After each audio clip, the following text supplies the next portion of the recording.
আসসালামু আলাইকুম বন্ধুরা, যারা এখনো আমার এই চ্যানেলটি সাবস্ক্রাইব করেননি অবশ্যই সাবস্ক্রাইব করে দিবেন। আর যারা সাবস্ক্রাইব করে দিয়েছেন তাদেরকে অসংখ্য ধন্যবাদ। তো গল্প শুরু করা যাক। সুইটি রুমে দরজা খুলে ভিতরে ঢুকবো, তখন দেখলাম উপরে একটা ঝাড়ু টাঙিয়ে রেখেছে। এই মেরেছে আজকে, এখানে আবার ঝাড়ু কেন? মাঝে মাঝে আম্মুর যখন রাগ বেশি হয় তখন ঝাড়ু দিয়ে আমাকে মারতো, আর আজকে এই ঝাড়ু মাথার উপরে দেখলাম। মানুষ বলে না তোর কপালে শনি আছে, আর এখন দেখি আমার কপালে ঝাড়ু আছে। সুইটি কি পাগল হয়েছে নাকি আবার? কিন্তু ওকে তো রুমের ভিতরে দেখছি না। সুইটি আবার কোথায় গেল? এখন যদি ঝাড়ু সরিয়ে ভিতরে যায় তাহলে ও আমাকে নিয়ে মজা করবে। এর থেকে নিচে গিয়ে দেখি ও কোথায় আছে। এই কথা বলে চলে যাব, তখন ওয়াশরুমে থেকে পানির শব্দ এলো। বুঝলাম যে ও ভিতরে আছে। বলতে না বলতে সুইটি একটা টাওয়াল পরে ওয়াশরুম থেকে বের হয়ে আসলো। ওকে দেখে তো আমি আমার চোখ বড় করে ফেললাম। বিশ্বাস করেন ভাই, আমি আমার জীবনে কোনো মেয়েকে এমন অবস্থায় দেখি নাই। আমার মাথাটা যেন সুইটিকে দেখে ঘুরতে লাগলো। দরজার কাছে গিয়ে আমাকে দাঁড়ানো দেখে সুইটি একটা হাসি দিল, হাসি দিয়ে আবার ভিতরে ঢুকে গেল।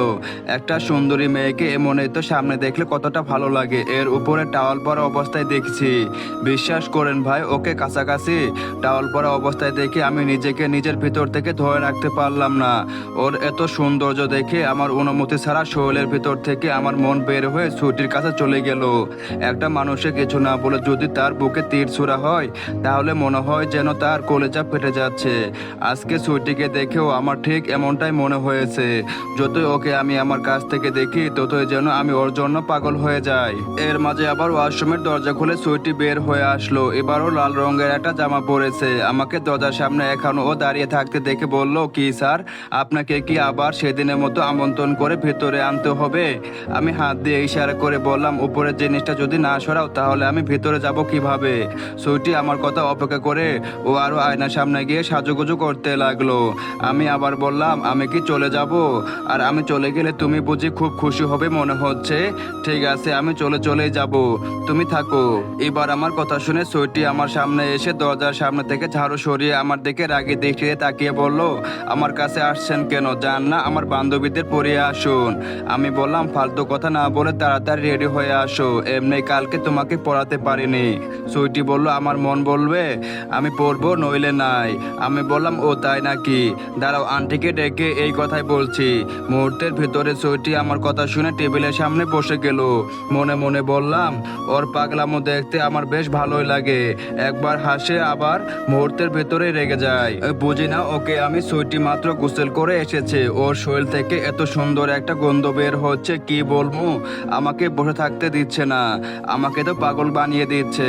আমার সবচেয়ে ভালো লাগে মেয়েদের চুলের গন্ধ। যদি একটা মেয়ে গোসল করে বসে থাকে তাহলে তার চুল থেকে এমন এক ঘ্রাণ বের হয়, মন চায় ওই মেয়ের জন্য সবকিছু কোরবানি করে দিতে। উপরওয়ালা মেয়েদের এত কিছু দিয়েছে, ওদের একটু ভালোবাসার জন্য আমরা কত কিছু না করি। হঠাৎ করে আমাকে অবাক করে দিয়ে সুইটি কান্না করতে লাগলো। ওর চোখ থেকে টপ টপ করে পানি পড়তে লাগলো। সুইটি কান্না দেখে আমার কলেজা ছিদ্র হয়ে গেল। আমি তো আবার কোনো ভুল করলাম না তো? কিসের জন্য ও কান্না করছে? আমি ওর হাত ধরে বললাম, সুইটি তোমার কি হয়েছে আমাকে বলো। কেউ কি তোমাকে মেরেছে নাকি? কেউ কি তোমাকে কিছু বলেছে? যদি আন্টি কিছু বলে থাকে তো আমাকে বলো, বিষয়টা আমি দেখতেছি। তাও তুমি প্লিজ কান্না করো না। সুইটি আমার হাত ঝাঁকি দিয়ে সরিয়ে বলল, ছাড়েন স্যার, আপনি আমার হাত ধরবেন না। তখন আমার বান্ধবীদের সাথে কি মধুর ভাষায় কথা বলছিলেন। কই, আমার সাথে তো একদিনও এইভাবে কথা বলেন নাই। আমি আপনার জন্য এত কিছু করলাম, একদিন তো আমার সাথে ভালো করে পর্যন্ত কথা বলেন নাই। আমি কি বড় কোনো অপরাধ করে ফেলেছি? আমি বললাম, হায় রে পাগল মেয়ে, এই জন্য কি কান্না করা লাগে? আগে তুমি কান্না বন্ধ করো বলছি। আমার কথা শুনে সৌটি চোখের পানি মুছে বলল, বলেন। আমি আবার ওর হাত ধরে বললাম, আমাকে ভালোবাসার অভিনয় করতে তুমি বলছো না বলো। সৌটি বলল, বলছি তো। তাই বলে কি ওদের সামনে ওভাবে কথা বলতে হবে? আমি বললাম, তোমার বান্ধবীরা আমাকে রোবট বলছিল, আর আমি যদি ওদের সাথে রোমান্টিক ভাবে কথা না বলতাম তাহলে ওরা তোমাকে বলতো যে সুইটি তোর বয়ফ্রেন্ড কিরকম যেন আনরোমান্টিক, কেমন যেন ভ্যাবলার মতো দাঁড়িয়ে থাকে, কথা বলে না। আমি ওদের সাথে রোমান্টিক ভাবে কথা বললাম, কারণ ওরা যেন বুঝতে পারে আমি কতটা রোমান্টিক একটা ছেলে, আর ওরা বুঝবে যে আমি তোমার সাথে কতটা রোমান্টিক ভাবে সময় কাটাই। দেখছো না তখন সবাই আমার সাথে কিরকম ব্যবহার করছে, ওরা বুঝেছে তুমি কতটা রোমান্টিক একটা বয়ফ্রেন্ড পেয়েছো। এসব কিছু তো তোমার জন্যই করেছি, তুমি এসব না বুঝে কান্না শুরু করে দিয়েছো। ছুটি বলো সব কিছু বুঝলাম স্যার, কিন্তু আমার সাথে তো একদিন ওইভাবে কথা বলেন নাই। আমি বললাম আরে পাগলি মেয়ে, আমি তো তোমাকে প্রতিদিন পড়াতে আসবো, তোমার সাথে কত কিছু বলবো, ওদের সামনে কি প্রতিদিন যাবো বলো? ছুটি বললো ও তাই তো, আমি তো এসব কথা আগে চিন্তা করি নাই। যাক বাবা, ওর মনটা তো ভালো করতে পেরেছি। ওর কান্না দেখতেও আমি ভয় পেয়ে গিয়েছিলাম, তবে ওকে কান্না করতে দেখে আমার এতটা খারাপ লাগছিল কেন?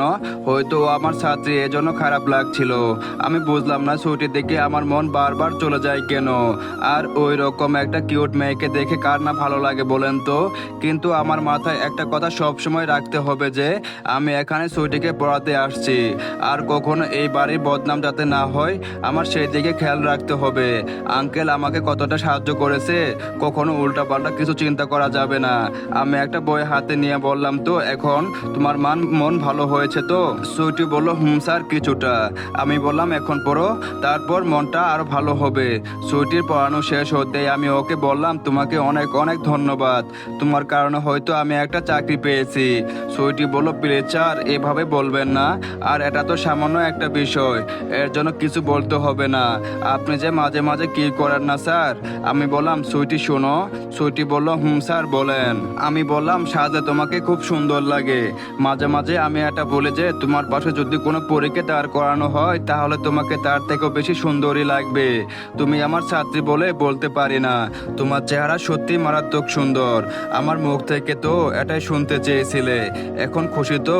থাক তুমি, আমি গেলাম। এই কথা বলে আমি চেয়ার থেকে উঠে দাঁড়ালাম, দরজার কাছে এসে পিছনে ফিরে দেখে সুইটি মুচকি মুচকি হাসছে আর বলছে ইস উনি কি বলে গেল, আমার তো লজ্জা লাগছে। আমি হাসতে হাসতে নিচে চলে গেলাম, আঙ্কেলের সাথে কিছুক্ষণ আড্ডা দিয়ে বাসায় চলে গেলাম। সকল কাগজপত্র রেডি করে ঘুমিয়ে গেলাম।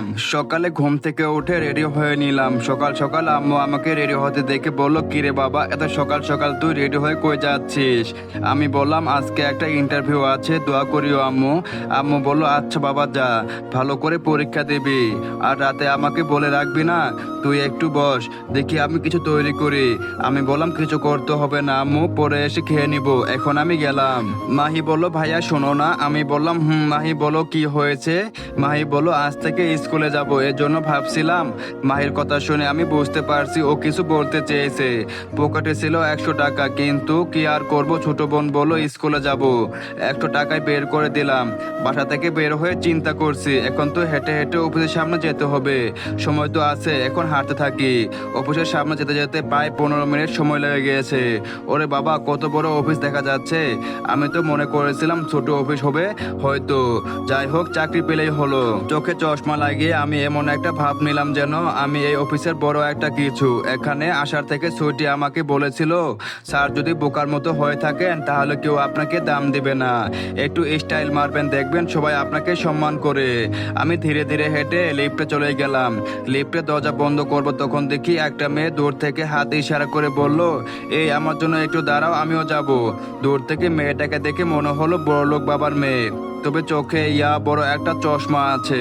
আমার তো মনে হয় কানা টানা হয়তো হবে এই মেয়ে, কি জানি তাতে আমার কি। মেয়েটা লিফটে আসতে ওর শরীর থেকে এত সুন্দর একটা জ্ঞান বের হচ্ছে যেটা কি বলবো, এমন জ্ঞান আমি আগে কোথাও পাই নাই। মেয়েটা চোখের চশমা ঠিক করতে করতে আমার দিকে আড়াল চোখে তাকিয়ে বললো তোমাকে তো এর আগে কখনো দেখি নাই, নতুন নাকি তুমি? আমিও কম কি, আমি চোখের চশমা খুলে বললাম আমাকে কি সাবধান মানুষ মনে হয় না আপনার? আমি ওই অফিসের নতুন ম্যানেজার, কার সাথে কিভাবে কথা বলতে হয় তা বুঝে জানেন না? মেয়েটি বলল ও সরি সরি স্যার, আমি এই অফিসে নতুন চাকরি নিয়েছি তো এই জন্য আপনাকে চিনতে পারি নাই। আমি বললাম থাক আর সরি বলতে হবে না, তবে আমি আমার থেকে উপরে যাচ্ছ কেন? এই কথা বলে লিফটের দরজা খুলে মেয়েটাকে বের করে দিয়ে বললাম আমি আগে উপরে যাই, আর তোমার যদি সময় থাকে তো হেঁটে হেঁটে চলে আসো কেমন? আমার সাথে যাওয়ার যোগ্যতা তোমার নাই বুঝলে? মেয়েটা আমার দিকে তাকিয়ে অগ্নি দৃষ্টিতে তাকিয়ে আছে। আমি লিফটের দরজা বন্ধ করে দিলাম। গেলাম আর মনে মনে বলছি, যাক বাবা, নিজেকে অফিসের ম্যানেজার বানিয়ে নিলাম আর আমাকে কেউ ধরতেও পারে নাই। লিফট থেকে নেমে অফিসের ভিতরে চলে গেলাম। গিয়ে দেখি আমার মতো আরো 5-6 জন বসে আছে ইন্টারভিউ দেওয়ার জন্য। তবে আমার জন্য আঙ্কেল যেহেতু রিকোয়েস্ট করেছে, তাহলে আমার চাকরিটা শিওর হবে। বসতে না বসতেই আমার ডাক পড়লো ভিতরে যাওয়ার জন্য। আমি উঠে ভিতরে চলে গেলাম, সালাম দিয়ে ভিতরে ঢুকলাম। আর আমার সামনে চেয়ারে যিনি বসে আছেন তিনি এখানকার মালিক। আমি বুঝে গেছি। আমি দাঁড়িয়ে আছি বলে উনি বলল, বসো এখানে। আমি চেয়ারে বসার পর জিজ্ঞাসা করলো, তা তোমার নাম কি লাদেন? আমি বললাম, জি স্যার। স্যার বলল, আমার ফ্রেন্ডের কি হও তুমি? আমি বললাম, ওনার মেয়েকে আমি পড়াই, এইটুকু স্যার, আর কিছু না। উনি বলল, আচ্ছা ঠিক আছে, তোমার কাগজপত্রগুলো আমার কাছে দাও। ওনার কথা মতো আমি ওনার হাতে সকল কাগজপত্রগুলো দিয়ে দিলাম। 10 মিনিটের মতো উনি আমার কাগজপত্রগুলো দেখে বলল, সব কিছু তো ভালো আছে। এর আগে কি কোনো জায়গায় চাকরি করেছো? আমি বললাম, না, ট্রাই করিনি। আর আমি বলতে পারি, যদি আমাকে একটা সুযোগ দেন, আমি আমার সবটা দিয়ে চেষ্টা করব স্যার। স্যার বলল, সুযোগ তো তোমাকে দিতেই হবে। আমার বেস্ট ফ্রেন্ডে যেহেতু বলল, আমি তোমার সব কিছু রাখলাম।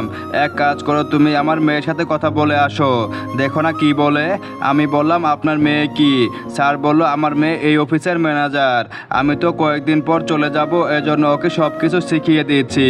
তুমি গিয়ে বললে স্যার আমাকে আপনার কাছে পাঠিয়েছে, তাহলে হবে, আর কিছু বলতে হবে না। আমি বললাম, আচ্ছা ঠিক আছে। স্যার রুম থেকে বের হয়ে পিয়নকে ম্যানেজার রুম জিজ্ঞাসা করতে হাত দিয়ে ইশারা করে দেখিয়ে দিল। আমি ম্যানেজার রুমের সামনে চলে গেলাম। দরজার সামনে দাঁড়িয়ে বললাম, আমি কি ভিতরে আসবো ম্যাডাম? ভিতর থেকে উত্তর, হুঁ ভিতরে আসো। তবে আমি ভিতরে তো তেমন কাউকে দেখতে পাচ্ছি না, তাহলে আওয়াজ আসলো বা কোথা থেকে? কি জানি বাবা, কই আসলাম আমি? আমি দরজা পার করে ভিতরে চলে গেলাম। আশেপাশে আমি খুঁজতে লাগলাম যে আওয়াজ কোথা থেকে আসছে, কিন্তু এখানে তো তেমন কাউকে দেখতে পাচ্ছি না। হেঁটে হেঁটে ভিতরে যাচ্ছি, হঠাৎ করে পায়ে পায়ে ঘুম রেখে টেবিলের উপর পড়ে গেলাম। আর টেবিলের উপর যে পানির একটা মগ রাখা ছিল, ওইটা আমার চোখে পড়ে নাই। নিচে পড়ার কারণে মগে আমার হাতে লেগে ওটা নিচে পড়ে গেল। আর তখন একটা চিৎকার ভেসে আসলো, কিরে তুই এটা কি করলে? আমার পানি দিয়ে ভিজিয়ে দিলি? এটা বলতেই যিনি নিচ থেকে উপরে উঠলো, তাকে দেখে ইতিমধ্যে আমার হাত পা ভয়ে কাঁপতে লাগলো। যা একটু চাকরি আশা করে এখানে আসছিলাম, সেটাও মনে হয় গেল এইবার। লিফটে যাকে আমি ম্যানেজারের পরিচয় দিয়ে এখানে আসছি, তিনি এখানকার ম্যানেজার। তবে মগের সবটা পানি ওনার উপর পড়ার কারণে ওনার পুরো শরীর ভিজে গিয়েছে। অফিসের ভিতরে তো আর রাগে চিৎকার দিতে পারবে না, এই জন্য চোখ গরম করে দাঁত কামড় দিয়ে বলল, তা ম্যানেজার সাহেব আমাকে এভাবে ভিজিয়ে দিলেন কেন? তোরে এত সাহস কে দিয়েছে? আমি বললাম, সরি ম্যাডাম, ভুল হয়ে গিয়েছে, মাফ করে দিবেন। আমি ভিতরে আসার সময় এত কিছু খেয়াল করি নাই, ভাবলাম ভিতরে কেউ নেই, তাহলে আওয়াজ আসলো কোথা থেকে? আর আমি জানতাম না আপনি নিচে ছিলেন। ম্যাডামের মুখে পানি মুছে বলল, এই দিকে আয় তো একটু তুই। আমি ওনার সামনে যেতে আমার গালে ঠাস ঠাস করে দুটো চড় বসিয়ে দিল। এটা যদি অফিস না হতো রে, তাহলে তোরে মেরে এমন অবস্থা করতাম যে মন চাইছে। আমি বললাম, সরি ম্যাডাম, আমার ভুল হয়ে গিয়েছে, মাফ করে দেন। উনি বলল, তোর শার্ট খুল। আমি ওনার দিকে চোখ তুলে তাকিয়ে বললাম, জি ম্যাডাম। উনি আবার বলল, তোরে বলছে শার্ট খুলতে, যেটা বললাম সেটা কর, এত বেশি কথা বলিস কেন? আমি ওনার রাগ দেখে ভয় পেয়ে গেলাম। ওনার কথা মতো শরীর থেকে শার্ট খুলে দিলাম। ভাগ্য ভালো যে নিচে একটা গেঞ্জি ছিল। ম্যাডাম আমার হাত থেকে শার্ট নিয়ে বলল, এখানে দাঁড়িয়ে থাক, আমি ভিতর থেকে ফ্রেশ হয়ে আসছি, কেউ আসলে বলবি আমি একটু কাজে বাইরে আছি। আমি বললাম, জি আচ্ছা ম্যাডাম। এই কথা বলে ম্যাডাম ওয়াশরুমে চলে গেল। ম্যাডাম যেতে আমি বড় একটা নিঃশ্বাস নিলাম। আহা, এখন একটু শান্তি লাগছে। মনে হচ্ছে যেন এতক্ষণ জমের সামনে দাঁড়িয়েছিলাম। বাবা, চোখ থেকে মনে হচ্ছিল যেন আগুন বের হচ্ছে। আর আমি কত বড় একটা বোকা, আসছি এই অফিসে চাকরি করতে, আবার যিনি এই অফিসের ম্যানেজার তার কাছে আমি নিজেকে বড় বানিয়ে নিলাম। এখন হলো তো এটাকে বলে নিজ হাতে নিজে মান সম্মান খাওয়া। ধ্যাত, এখানে আর কতক্ষণ এভাবে দাঁড়িয়ে থাকবো? এর থেকে গিয়ে একটু বসি না? আর ম্যাডাম দরজা খুলে তো বের হবেই, তখন আমি সাথে সাথে দাঁড়িয়ে যাব। মাথা নিচু করে টেবিলটা দেখতে লাগলাম, কি সুন্দর করে সব কিছু সাজিয়ে গুছিয়ে রেখেছে। আর এই মেয়ের পাওয়ার খুব বেশি। বাবা হলো মালিক আর মেয়ে হলো ম্যানেজার, সব কিছু তো ওদের কাছেই। ম্যাডাম বলল, কিরে আমি কি তোরে বসতে বলছি? আমি মাথা উঁচু করে দেখি ম্যাডাম ওয়াশরুম থেকে বের হয়েছে। তবে উনি আমার শার্ট পরেছে। ওনার জামা পানিতে ভিজে গেছে, হয়তো এজন্য উনি আমার শার্ট পরেছে। তবে এই গরিবের কাপড় পরেছে উনি, কতটা যে ভালো লাগছে আমার বলার বাহিরে। ম্যাডামের কথা শুনে আমি সাথে সাথে চেয়ার থেকে দাঁড়িয়ে বললাম, আসলেই ম্যাডাম, অনেকক্ষণ হলো তো এখানে আসছি, তাই ভাবলাম আপনি ভিতরে গেছেন, কখন আসবেন তাই আর কি। আমাকে সুইটি বলেছিল, আপু আমার স্যার কিন্তু খুব ভালো, আর তুই যে দেখি আজ তো একটা জলজ্যান্ত বেয়াদব। আমি বললাম ম্যাডাম আমি সরি বলছি তো, তখন ভাবছিলাম হয়তো আপনি অফিসে চাকরি করেন এজন্য। ম্যাডাম বলল এজন্য কি? আমি বললাম সরি ম্যাডাম। ম্যাডাম বলল ছুটি যদি আমার কাছে অনুরোধ না করতো তাহলে তোরে ধাক্কা দিয়ে বের করে দিতাম, বেয়াদব কোথাকার। আমি বললাম ম্যাডাম আমি এখানে চাকরি করার জন্য আছি, আর আপনার ঘাড় ধাক্কা দিয়ে বের করতে হবে কেন? আমার কি হাত পা নেই? আমি তো হেঁটে হেঁটে বের হতে পারবো। ম্যাডাম বলল বেয়াদবের বাচ্চা কাকে কিভাবে সম্মান করতে হয় জানিস না? এখানে তোরে কে পাঠিয়েছে? আমি বললাম স্যার বলছে আপনার সাথে দেখা করতে। আর তোর নাম কি লাদেন? আমি বললাম জি ম্যাডাম। এমন নয়তো এই চাকরি না করলে আমার পেট চলবে না, যাই করেন অসম্মান করবেন না ম্যাডাম। ম্যাডাম বলল ও তাই নাকি? আমার কথাগুলো তোর গায়ে লাগলো? এত যেহেতু নেতিবাচক কথা বলতে পারিস তাহলে তোর এই চাকরি করতে হবে না, তুই এখান থেকে বের হয়ে যা। এদিকে স্যার বলল আহা আম্মু সবসময় রাগ দেখালে হবে? আমি তোরে কতবার বলছি অফিসে কারোর ওপর রাগ দেখাবি না, তোর রাগের কারণে আমার কত বড় ক্ষতি হয় জানিস তুই? আর ওর জন্য আমার বেস্ট ফ্রেন্ড আমাকে রিকোয়েস্ট করেছে, ওকে যদি ফিরিয়ে দেই আমার মান সম্মান থাকবে বুঝি? ম্যাডাম ওনার বাবাকে দেখে বলল কিন্তু বাবা। স্যার বলল দেখ মা আমি কোনো কিছু শুনতে চাই না, তুই এই ছেলেকে ওর কাজ বুঝিয়ে দে। আমি এখন গেলাম। আর এই শার্টটা আমার চেনা চেনা লাগছে, একটু আগে যেন আমি স্যারকে আর কিছু বলতে না দিয়ে বলল বাবা তুমি যাও বলছি, রায় কিন্তু আমি এখন যা কিছু করে ফেলবো। স্যার বের হতে হতে বলল নতুন ছেলে দেখিস আবার ভয় দেখাস না। স্যার চলে যেতে ম্যাডামের মুখ ফাঁকা টমেটোর মতো লাল বর্ণ ধারণ করলো। হয়তো আমার উপর অনেক রাগ দেখাতে পারছে না এজন্য, তবে আমার এসব কথা বলা ঠিক হয় নাই। ম্যাডাম এবার আমাকে বলল বসো এখানে। আমি ম্যাডামের সামনে বসে গেলাম। আমি বসতে উনি আমাকে বলল তোর নাম কি? আমি বললাম নাম তো জানেন, তাহলে আবার জিজ্ঞাসা করছেন কেন? ম্যাডাম চোখ থেকে চশমা খুলে হাত থেকে কলম রেখে বলল ম্যানেজার কি কয় তুমি কি জানো? আমি বললাম সরি ম্যাডাম ভুল হয়ে গিয়েছে। ম্যাডাম বলল তোর ছুরি দিয়ে তুই পানি খা, আমি যা বলবো তাই উত্তর দিবি, একটা যদি উল্টা পাল্টা কথা বলিস না। আমি বললাম জি ম্যাডাম আমার নাম লাদেন। এক এক করে ম্যাডাম আরো অনেক কিছু জিজ্ঞাসা করলো, আমি সব কিছু বললাম। উনি আমার মুখ থেকে সব কিছু শুনে শেষে দাঁড়িয়ে বলল চল আমার সাথে, আমি তোরে তোর ডেস্ক দেখিয়ে দিচ্ছি। আমি ওনার পিছনে পিছনে যেতে লাগলাম। আমাকে একটা মেয়ে পাশে নিয়ে বসিয়ে বলল এখন তোরে এই মেয়ে কাজ দেখিয়ে দিবে, ও যা যা বলবে তাই করবে, আর যাওয়ার আগে আমার সাথে বইগুলো নিয়ে যাবি। আমি বললাম আচ্ছা ঠিক আছে ম্যাডাম। ম্যাডাম বলল আর একটা কথা আমাকে ম্যাডাম বলবি না।